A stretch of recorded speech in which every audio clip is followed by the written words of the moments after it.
A concert of royal music from the big and small screen, first recorded in June as we marked Queen Elizabeth II's Platinum Jubilee, and heard again now following her sad passing. Thanks to James King, Carly Powley, the BBC Concert Orchestra, their leader Nathaniel Anderson-Frank, conductor Stephen Bell, and producer Lucy Yon. This is BBC Radio 2.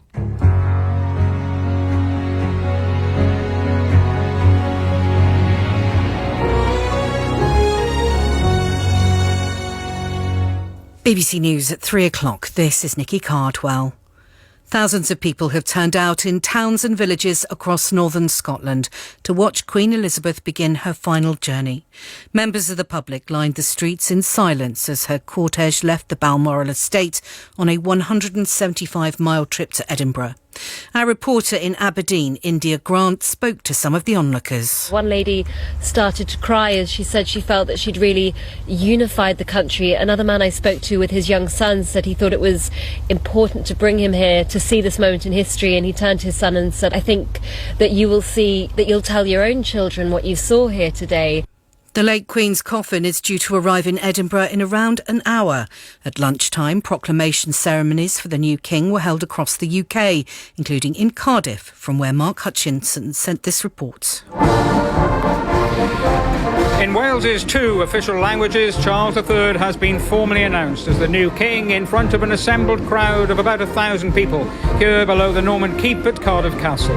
The ceremony was attended by political leaders, among them the First Minister Mark Drakeford and the Welsh Secretary Sir Robert Buckland.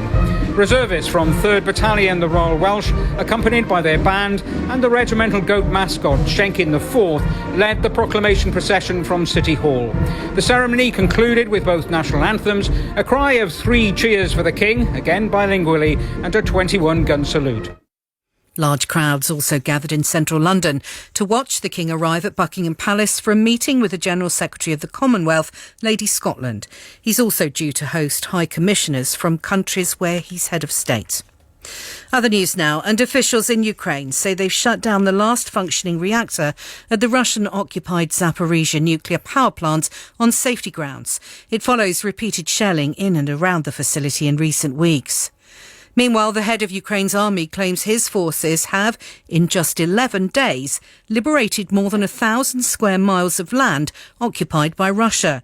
Troops have made significant gains in the region of Kharkiv in the northeast of the country. The security analyst Maria Adeva is there and says enemy soldiers have levelled some of their former territory. I have been with the police to one of the liberated villages, and it is very hard to see because it's almost completely destroyed. From 750 people that were living there before the invasion, now it's no more than 50 left. The people were hiding in the basements for almost all these 6 months. 2 men arrested in connection with the murder of 9-year-old Olivia Pratt-Corbell in Liverpool have been released on bail. Detectives are yet to charge anyone over her death last month. The double Commonwealth gold medalist Jacob Kiplimo has won the Great North Run on his debut, completing the elite men's half marathon in under an hour. Kenya's Helen Obiri won the women's event. BBC News, it's 3 minutes past 3. BBC Radio 2. Time now for the traffic and travel news. Here's Orna Merchant. Nikki, thank you very much. And the M77 northbound at junction 8 at Fenwick South. There's a concrete block which is on the road, so the road is partly blocked. The M6 in Lancashire heading south at junction 33 Lancaster South to junction 32 at the Broughton interchange. There are queues backing up to Lancaster now at junction 34. Now that's because the motorway's closed 33 to 32 on the southbound side for the weekend work. And North Wales, the A55 North Wales Expressway eastbound from junction 9 at Treborth.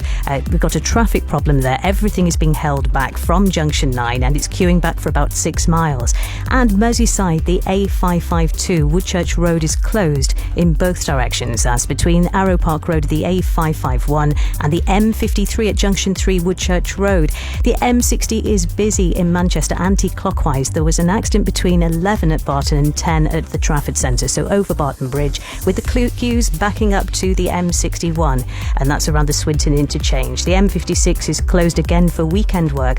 Eastbound from 9 at Lymm to 5 at Manchester Airport, also closed on the opposite side. And the M5 is very slow around Burnham-on-Sea with queuing traffic northbound. Back with more in an hour. BBC Radio 2. Well, good afternoon. This is Bob Harris here with you, sitting in on Sounds of the 70s here on Radio 2 between now and 5 o'clock.